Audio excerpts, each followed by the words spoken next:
नमस्कार, मैं हूं आपके साथ नैना और आप देख रहे हैं न्यूज 31 उत्तराखंड। और अब वक्त हो चुका है बागेश्वर बुलेटिन का। बागेश्वर में स्वास्थ्य विभाग कोरोना की तीसरी लहर से निपटने की तैयारी में जुट गया है। इस दौरान मुख्य चिकित्सा अधिकारी डॉक्टर बीडी जोशी ने बताया कि तीसरी लहर में बच्चों के संक्रमित होने का खतरा ज्यादा है। वहीं उन्होंने बताया कि कोरोना संक्रमितों के लिए 200 बेड का नया कोविड केयर सेंटर बनाने की तैयारी की जा रही है, जिसमें से 50 बेड बच्चों के लिए सुरक्षित रखे गए हैं। वहीं बच्चों के संक्रमित होने पर बाल रोग विशेषज्ञ पर उनके स्वास्थ्य की देखरेख की जिम्मेदारी होगी। साथ ही उन्होंने जिले में 4 बाल रोग विशेषज्ञ के पद होने की बात कही है। ये जो तीसरी लहर है उसमें हम ये देख रहे हैं कि इम्यूनाइजेशन के पार्ट से देखें तो हमारे 60 प्लस 45 प्लस और 18 से 44 के बीच के लोगों का इम्यूनाइजेशन हो रहा है। तो उसके बाद हमारे पास वो ग्रुप बचता है जैसे बच्चे हैं या प्रेग्नेंट महिलाएं हैं, उनमें इन्फेक्शन के चांसेस हमारे ज़्यादा हैं। तो हमारी तैयारी उसी हिसाब से चल रही है कि हम बच्चों के लिए और गर्भवती महिलाओं के लिए जो हमें सुविधाएं प्रदान करनी है उसके लिए प्लानिंग चल रही है। बच्चों का हम हॉस्पिटल बनाने की 50 बेड का हॉस्पिटल बनाने की प्लानिंग कर रहे हैं, जिसमें सारा वो सामान, अगर न्यूनेट्स मतलब जो बच्चे पैदा हो रहे हैं उनमें कोरोना होता है तो उनके लिए इंक्यूबेटर चाहिए, या हमें रेफरल होना है तो ट्रांसपोर्ट वेंटिलेटर चाहिए, लोकल लेवल में वेंटिलेटर चाहिए, आईसीयू चाहिए, और पीडियाट्रिशियन की हमें ज़रूरत पड़ेगी, और ट्रेंड स्टाफ नर्स और सारे ट्रेंड पर्सन्स की ज़रूरत पड़ेगी। तो उसी लाइन पे हम लोग काम कर रहे हैं कि कहाँ से व्यवस्थाएं हो सकती हैं, कैसे। बागेश्वर जिले के जोशी गांव में लगातार हो रही बारिश से एक पेड़ सड़क के बीचों बीच आकर गिर गया, जिससे बड़ी गाड़ियों के आने जाने में पूरी तरह से दिक्कत होने लगी है। वहीं सड़क किनारे लगे बैरियर पेड़ की चपेट में आकर क्षतिग्रस्त हो गए। इस दौरान आपदा विभाग सड़कों को खोलने के काम में जुट गया है। वहीं ग्रामीणों ने कहा कि अलर्ट के बावजूद भी जेसीबी मशीन क्षेत्र में नजर नहीं आ रही, जिस पर आपदा प्रबंधन अधिकारी ने कहा कि जहां भी सड़कें बंद है वहां जेसीबी के माध्यम से सड़क को खोलने का काम किया जा रहा है। इसमें अभी लगातार देख भी रहे हैं आप, जनपद में बारिश हो रही है और आगे 2 दिनों का और अभी अलर्ट आया कि बारिश पर्वतीय क्षेत्रों में रहेगी। तो अभी हमारे पास जो सूचना प्राप्त हुई है कि पीडब्ल्यूडी कपकोट की 2 रोडें बंद हैं। इसके अलावा हमारे बागेश्वर पीडब्ल्यूडी है, वहाँ पे बानरी के पास मंडल पे सेरा बाईपास के पास भी रोड बंद है। तो डिपार्टमेंट को बता दिया गया है और वहाँ जेसीबी भेजी जा रही है। बाकी अन्य किसी नुकसान की ऐसी सूचना अभी कहीं से प्राप्त नहीं है। हाँ मैम, साथ ही देखिए अभी बर्फबारी को लेकर जैसे 19 और 20 में बताया था कि हल्की बर्फबारी की भी संभावना बताई गई है। तो तहसीलों को और थानों को और जितनी फील्ड की टीम्स हैं उनको सबको अलर्ट रखा गया था। फिलहाल अभी ऐसी कोई सूचना प्राप्त नहीं हुई है। आगे की जो 2 दिन है उनके लिए जो हमारे पास अलर्ट आया उसमें बारिश का अलर्ट आया, तो उसके अकॉर्डिंग सभी डिपार्टमेंट्स को अलर्ट रखा गया। बागेश्वर में बारिश के मौसम के बावजूद भी वैक्सीनेशन लगवाने को लेकर युवाओं में काफी उत्साह देखने को मिल रहा है। इस दौरान वैक्सीनेशन सेंटरों में आज भी भारी मात्रा में युवा वैक्सीनेशन करवाने पहुंचे। वहीं युवाओं ने कहा कि अच्छी बात है कि वैक्सीनेशन लगवाने को लेकर लोग जागरूक हैं। वहीं सेंटर में एबीपी कार्यकर्ताओं की ओर से वैक्सीनेशन के दौरान लगातार मदद की जा रही है।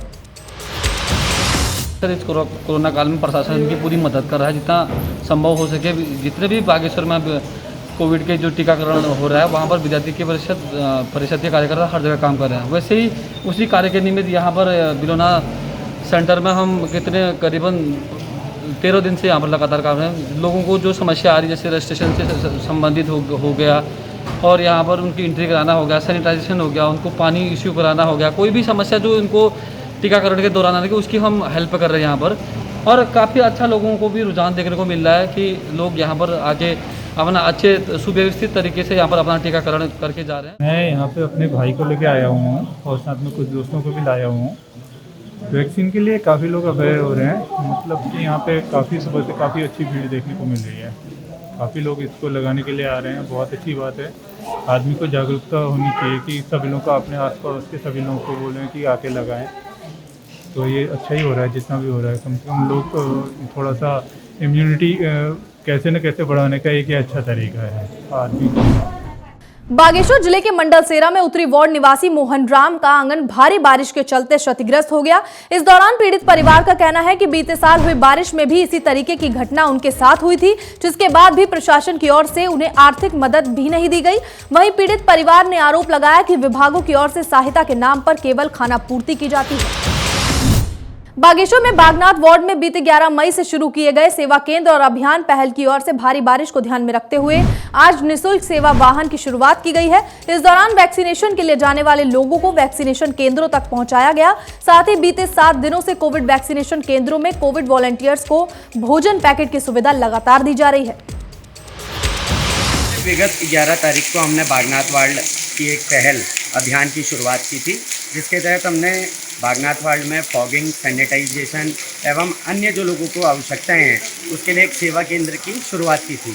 लेकिन जिस प्रकार से शहर में कोरोना संक्रमण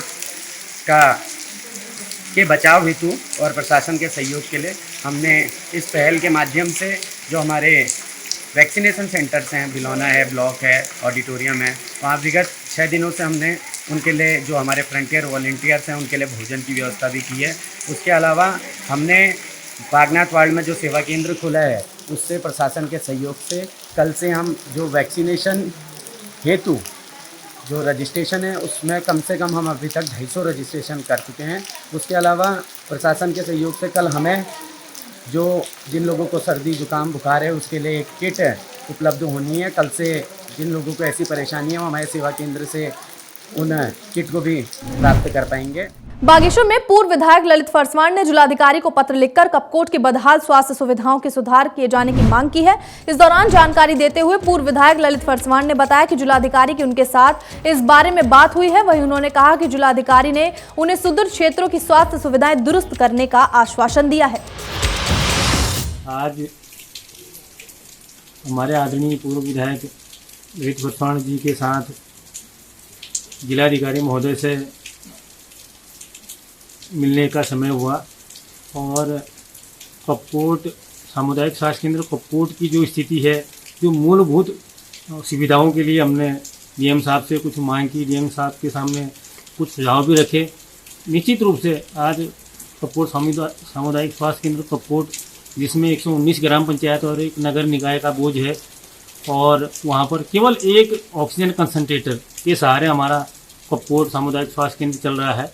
निश्चित रूप से इस हिसाब से डीएम साहब ने बहुत बढ़िया तरीके से कहा कि हम बहुत जल्दी कपकोट में ऑक्सीजन कंसंट्रेटर और कुछ जंबो ऑक्सीजन सिलेंडर और कुछ ऑक्सीजन बेड जो आज के समय की बहुत ज़रूरत है वो निश्चित रूप से कपकोट क्षेत्र को उपलब्ध कराएंगे। और मुझे विश्वास है कि जिस हिसाब से डीएम साहब ने हमें ये निश्चित कराया है कि बहुत जल्दी कपकोट में ये सुविधाएं, और मुझे यह कहने में बिल्कुल हिचक नहीं है कि हमारे जो चाहे वो माननीय विधायक जी हों या माननीय सांसद जी हों, इतने बड़े कोरोना काल में कपकोट की अनदेखी, इतने बड़े जिस सामुदायिक स्वास्थ्य केंद्र में 1 लाख लोगों का दबाव है उसमें केवल एक ऑक्सीजन कंसंट्रेटर होना ताज्जुब है। कपकोट, कांडा और जो कपकोट के सुदूरवर्ती क्षेत्रों में स्वास्थ्य सुविधाओं की जो बदहाल स्थिति है उसके संबंध में अवगत भी कराया। और जो हमने वहाँ पर डिमांड करी है कपकोट में, एक तो ऑक्सीजन कंसंट्रेटर की और दूसरी जो है पल्स ऑक्सीमीटर की और तीसरी आपकी जंबो ऑक्सीजन सिलेंडर की जो डिमांड हमने यहाँ पर जिलाधिकारी महोदय से करी है। और हमको आदरणीय चेयरमैन साहब के साथ जाने का सौभाग्य मिला, तो जिलाधिकारी महोदय ने हमको आश्वस्त करा कि हम तत्काल जो है जो आपकी डिमांड है उससे कपकोट सामुदायिक स्वास्थ्य केंद्र और कांडा सामुदायिक स्वास्थ्य केंद्र और पीएससी बल्ले के साथ साथ जो उपकेंद्र है, आशा आंगनबाड़ी कार्यकर्ती है, उनको तत्काल जो है पल्स ऑक्सीमीटर और अन्य सुविधाएं उपलब्ध कराएंगे। तो हमको पूर्ण विश्वास है कि जो इस समय कोरोना में जो दिक्कतें आ रही हैं क्षेत्रों में, उन दिक्कतों का सामना तत्काल होगा, ऐसा हम सब विश्वास भी करते हैं। बागेश्वर जिले में कोविड कर्फ्यू के चलते और बीती शाम जंगलों में भीषण आग लगने से चारों तरफ काफल की कमी देखने को नजर आ रही है। जहां बीते साल काफल 300 से 400 रुपए किलो बिकता था, वहीं आजकल बाजारों में काफल देखने तक को नहीं मिल रहा। दरअसल कोविड के चलते व्यापारी काफल बेचने का काम नहीं कर पा रहे हैं, जिससे उन्हें आर्थिक मंदी का सामना करना पड़ रहा है। फिलहाल बागेश्वर बुलेटिन में इतना ही। तब तक के लिए देखते रहिए न्यूज़ 31 उत्तराखंड। नमस्कार। हर खबर में होगी हमारी नजर। खबरों से जुड़ने के लिए हमारे चैनल को सब्सक्राइब करें और बेल आइकन दबाना ना भूलें।